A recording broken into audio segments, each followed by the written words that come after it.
আসসালামু আলাইকুম, ওয়েলকাম করছি রিয়াসাত আজিম। ভিন্ন ধর্ম মতাদর্শের যারা শুনছেন সবার প্রতি আন্তরিক কৃতজ্ঞতা। যেই ট্যাগলাইন দেখছেন নির্বাচন নিয়ে, আসলে বাংলাদেশ ক্রিকেট বোর্ডের নির্বাচন নিয়ে আমি সবচেয়ে কম মনে হয় কন্টেন্ট বানাই। অন্য যারা রয়েছেন আমার মতো কাজ করেন, যারা বিভিন্ন মিডিয়ায় কাজ করেন, প্রতিদিন আসলে আপডেটস হচ্ছে, আপনাদেরকে একদম লেটেস্ট আপডেট দিতে চাই। এবং এই কন্টেন্টে, ইলেকশন কেন্দ্রিক কন্টেন্টের সাথে মাঠের খেলার একটা নিউজ রয়েছে, সেটাও আপনাদের সাথে শেয়ার করতে চাই।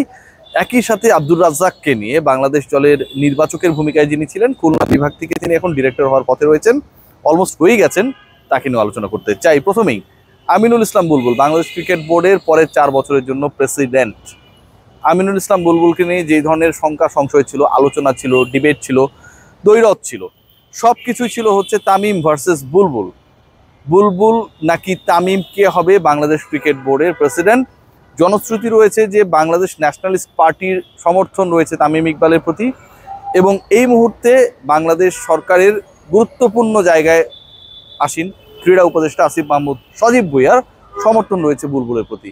এই যে দুটা গুরুত্বপূর্ণ শক্তিশালী বলয়, এই দুই বলয়ের মধ্যে যে ক্ল্যাশ, সেই ক্ল্যাশটা শেষ পর্যন্ত হচ্ছে না। অফিসিয়ালি আপনাদেরকে জানিয়ে দিই, তামিমপন্থী যারা কিংবা যারা ইলেকশন করতে চায়, প্রত্যেকটা গ্রুপই আসিফ মাহমুদ সজীব ভুঁইয়া সাথে একটা এগ্রিমেন্টে অথবা একটা জায়গায় গিয়ে একমত হয়েছেন যে আপাতত পরের প্রেসিডেন্ট হিসেবে যে ইলেকশনটা হবে, এবং এই বোর্ড পরিচালনা পরিষদের ইলেকশনের পরপরই, মানে একই দিনে কিন্তু বিসিবির প্রেসিডেন্টও নির্বাচিত হবে। সেখানটায় আমিনুল ইসলাম বুলবুলকে নিয়ে তাদের কোনো ধরনের কনফিউশন নেই। আমিনুল ইসলাম বুলবুল যদি প্রেসিডেন্ট হয় তাদের কোনো আপত্তি নেই, এবং এই অনাপত্তির জায়গাটাকে স্বয়ং তামিম ইকবাল নিজে, যেই তামিম ইকবাল ইলেকশনের পরিবেশ নিয়ে প্রশ্ন তুলেছিলেন একটা সময়, তিনিও কনভিন্সড হয়েছেন যে আমিনুল ইসলাম বুলবুল যদি প্রেসিডেন্ট হন, পরবর্তী 4 বছরের জন্য বা পরের যে নির্বাচনটা হচ্ছে, আগে বোর্ড পরিচালক ইলেকশন অ্যান্ড দেন ডিরেক্টরসরা নির্ধারণ করবেন, নির্বাচিত করবেন সভাপতি কে হবে, সেখানটায় তামিম ইকবালের নিজেরও কোনো আপত্তি নেই।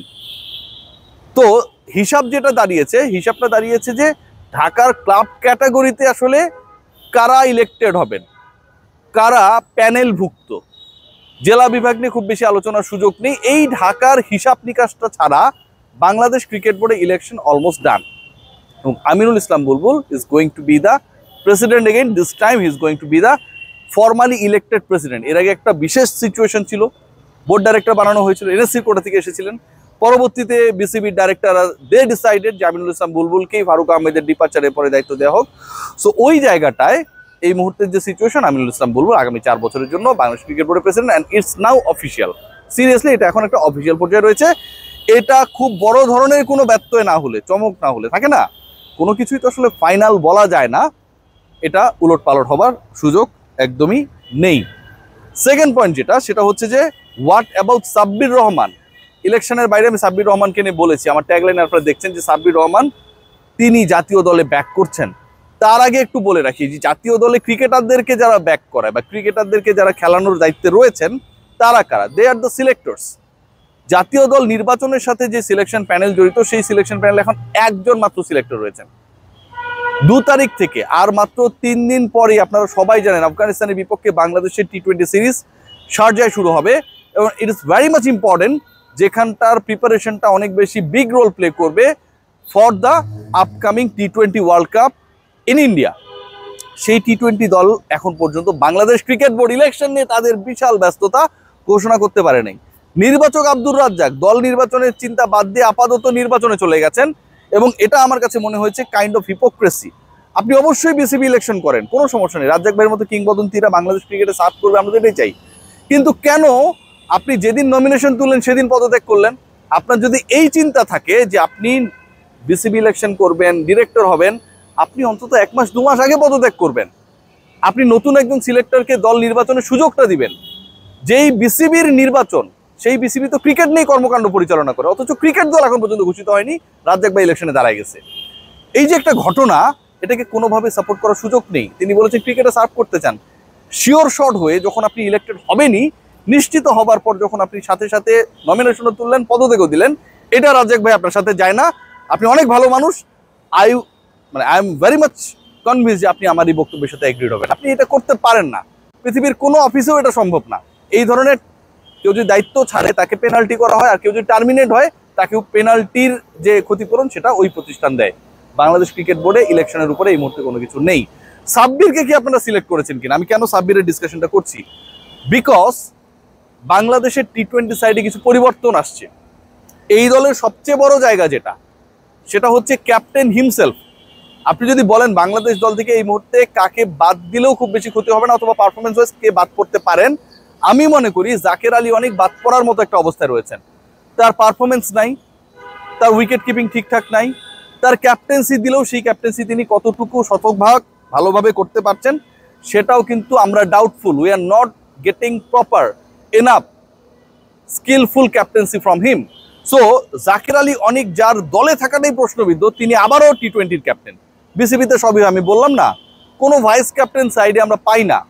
এবং এই দলে যেহেতু পরিবর্তন আসবে, লিটন কুমার দাস অলরেডি বাংলাদেশে মিডল অর্ডার কলাপস করেছে, নাম্বার 4-এ আপনি শাক মাহিদিকে খেলিয়েছেন। সো ওই জায়গাটায় কে আসলে ফুলফিল করবে? ওপেনিং এর জায়গা বা টপ অর্ডারের জায়গা আপনি সৌম্য সরকারকে ঢুকিয়ে দিলেন, সমস্যা নেই, বাট এই মুহূর্তে মিডল অর্ডারে প্রপার ব্যাটারটা কে? নুরুল হাসান সোহান, জাকের আলী অনিক হিমসেলফ, কিংবা Shamim Hossain Patwari, out of this 3 কেউই তো প্রপার মিডল অর্ডার ব্যাটসম্যান না। তারা স্লগিং করে, 6-7-এ ব্যাট করার জন্য they are the proper candidate, even 5, but who will be number 4? এই যে একটা প্রশ্ন, এবং এই প্রশ্নের উত্তর মেলাতে না পেরে জাকের তার নিজের ব্যাটিং অর্ডারকে পেছনে দিয়ে 4 নম্বরে শাক মেহেদিকে খেলিয়েছিল, সেই সিচুয়েশনটাকে আমরা রিকল করতে পারি লাস্ট ম্যাচেই। আমার কাছে মনে হয় সাব্বির এনসিএল টি-20 খেলছেন, প্রথম যে ম্যাচটা খেলেছেন পারফরমেন্স খারাপ করার নেই, 15 বলে 35-36 রান করেছেন, অলমোস্ট 200 স্ট্রাইক রেটে ব্যাট করেছেন। আপনার এক্সপেরিয়েন্স ক্যাম্পেইনার দরকার। একটা দলের যদি মিডল অর্ডার না থাকে, একটা দলে যদি সেরকম অভিজ্ঞ ক্যাম্পেইনারদেরকে আপনি সুযোগ না দেন, আপনি যদি ওপেনিং স্লটের 4-5 জন ব্যাটার নেন আর স্লগিংস করার জন্য 3-4 জন নেন, আপনার ব্যাটিং এর জন্য যে কজনকে আপনি নেবেন 15 জনের স্লটে, এরকমই যদি 6-7 জন হয়ে যায়, তাওহিদ হৃদয়ের ব্যাকআপ যদি আপনি না রাখেন, তাহলে ভাই এর মতো আত্মঘাতী সিদ্ধান্ত আর হতে পারে না। সাব্বিরকে নিয়ে ডিসকাশনস রয়েছে, বাট যারা ডিসকাশন করে ডিসিশন মেক করবে তারা অ্যাভেলেবেল না। হাসিবুল হোসেন শান্ত নতুন নির্বাচক হয়েছেন মাত্র 6-7 দিন আগে, রাইট? গাজী আশরাফ হোসেন লিপু একলা প্রধান নির্বাচক, আরেকজন নির্বাচক আব্দুর রাজ্জাক ইলেকশনের জন্য পদত্যাগ করেছেন।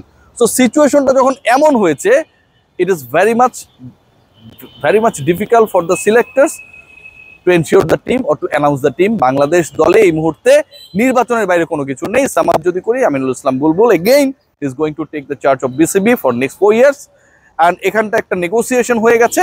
তামিম ইকবালের যে পক্ষটা আসলে ইলেকশন নিয়ে অনেক বেশি আপত্তি তুলেছিল, দাবি তুলেছিল, প্রেসিডেন্সি নিয়ে চ্যালেঞ্জ জানিয়েছিল, তারা সবাই মেনে নিচ্ছে যে বুলবুল ভাই প্রেসিডেন্ট হলে তাদের কোনো সমস্যা নেই। তামিম ইকবালও একটা গুরুত্বপূর্ণ পদে থাকবেন বলে শোনা যাচ্ছে, আমার সাথে সরাসরি কোনো কথা হয় নাই। আব্দুর রাজ্জাক তিনি এমনভাবে পদত্যাগ করেছেন, ঠিক যেদিন তিনি নমিনেশন তুলেছেন সেদিন পদত্যাগ পত্র দিয়েছেন। এটাও কোনো হেলদি কালচার না। বড় দায়িত্বে তিনি যাচ্ছেন কিন্তু ছোট মানসিকতার পরিচয় দিয়ে।